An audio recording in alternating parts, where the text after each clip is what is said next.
हमारे पत्रकार साथी जो है राहुल भाई, वो कह रहे हैं कि मायावती जी प्रधानमंत्री बनेंगी, इस पर आप क्या कहेंगे? मायावती जी उनको तो ठीक है, मायावती जी प्रधानमंत्री बनती हैं तो बढ़िया, ना बनती है तो बढ़िया। पहले ये बताइए मायावती किस एंगल से प्रधानमंत्री बन जाएंगे? उनके पास 271-72 की संख्या है पॉपुलेशन। नहीं, जोर शोर से उनके प्रत्याशी जो है नामांकन दर्ज करा रहे हैं। वोट काटने का तरीका है।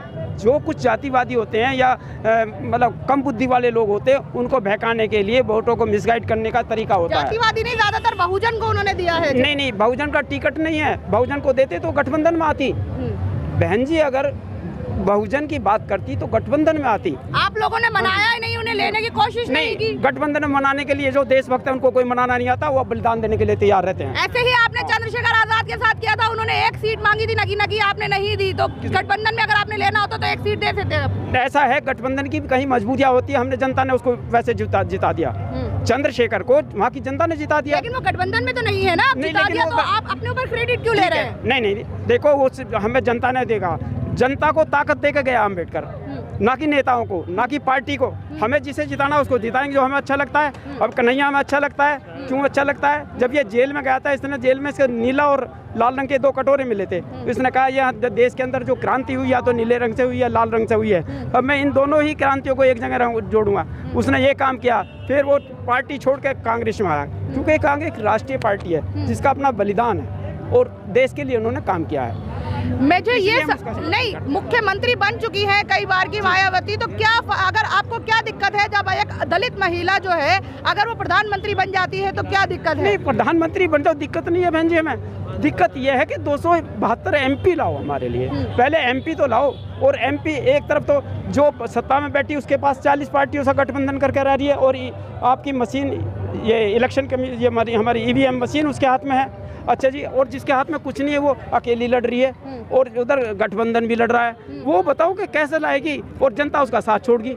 लेकिन पहले भी तो किसी गठबंधन के बिना उन्होंने मुख्यमंत्री बनी है ना। लगता है वो कूटनीति के तहत, वो भी तो बड़ा चुनाव बहन जी, कूटनीति को के तहत, एक मिनट सुनो, कूटनीति के तहत उनको वो बनाया गया था ताकि दलित वोट इससे कांग्रेस से हट जाए। तो एक बार थोड़ी बनी है वो मुख्यमंत्री। हाँ, वो बिल्कुल मुख्यमंत्री बन गई। फिर उन्होंने अपने कार्यकाल में कुछ ऐसा एंटी संविधान काम किया, लोगों ने उनका साथ छोड़ दिया।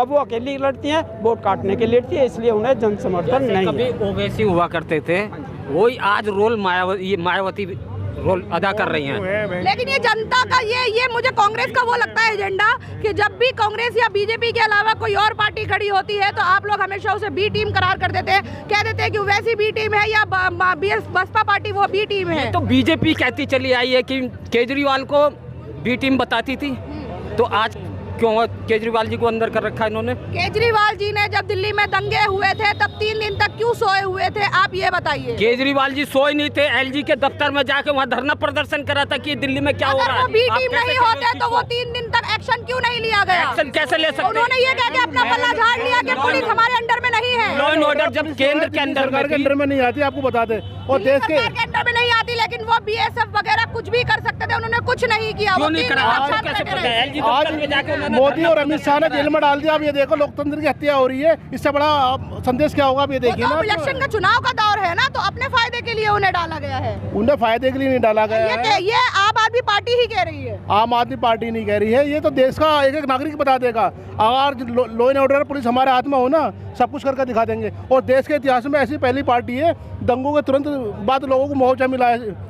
लेकिन ज्यादातर जो लोग गिरफ्तार हुए हैं वो एक धर्म विशेष के लोग हैं, ये भी आपको पता होगा। ये तो आपको पता है, बीजेपी ने सारा प्री प्लान दंगा था सारा, ये जो है तो बीजेपी में। लेकिन सरकार तो आम आदमी पार्टी की थी ना दिल्ली में। ऐसा तो नहीं है कि केजरीवाल जी की कोई जिम्मेदारी नहीं है। जिम्मेदारी है पूरी, केंद्र के अंदर अधीन है, तो कहाँ से कर लेंगे बता दो? केंद्र के ये तो पल्ला झाड़ने वाली बात हो गई कि हम कुछ नहीं कर सकते। सारे अधिकार छीन कर केजरीवाल वही हाल हो गया कि फूफा शादी में नाराज हो गए और बाप ने कह दिया कि फूफा, सारे अधिकार छीन के केजरीवाल जी को अंदर डाल दिया।